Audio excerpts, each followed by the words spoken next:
ஜிலேபி மீன் குழம்பு செய்ய போகிறது எப்படின்னு பார்க்க போகிறோம். பற்ற வச்சுக்கலாம். புளி தண்ணி கரைச்சி வச்சுக்கணும். அதை நம்ம ஊற்றிக்கலாம்.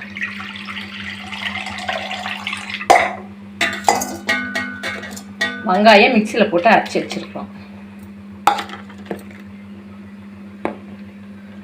தக்காளி மிக்சியில் அரைச்சி வச்சுட்டுக்கிறோம். மிளகாய் பொடி, உப்பு, புளி கொஞ்சம் மிக்சியில் போட்டு அரைச்சி வச்சுட்டுக்கிறோம். அதையும் ஊற்றிக்கலாம். அதில் அதோட கறிவேப்பிலை போட்டுக்கலாம்.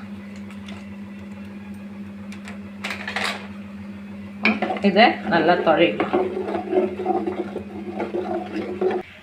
இது கொதிக்கிட்டோம். நம்ம ஒரு 1/4 மணி நேரம் கழித்து திறந்து பார்க்கலாம். இப்போ குழம்பு நல்லா கொதிச்சிடுச்சு. நம்ம மீன் போட்டுக்கலாம். இது எங்கள் பாட்டியெல்லாம் தாளிக்காத இந்த மீன் குழம்பு செய்வாங்க. ரொம்ப டேஸ்ட்டாக இருக்கும். நீங்களும் செஞ்சு பாருங்கள். மீனெல்லாம் போட்டோம். லைட்டாக அப்படி நல்லா தொழி விட்டுருங்க. இப்போ தொழி விட்டால் தான் நம்ம அப்புறம் கரண்டி போடணுன்ட்டு அவசியம் இல்லை.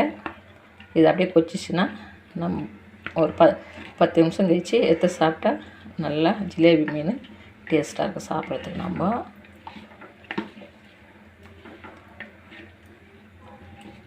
இது களி செஞ்சுட்டு சாப்பிட்டோம்னாலும் நல்லாயிருக்கும். ஒரு டேஸ்ட்டாக இருக்கும் களிக்கெல்லாம்.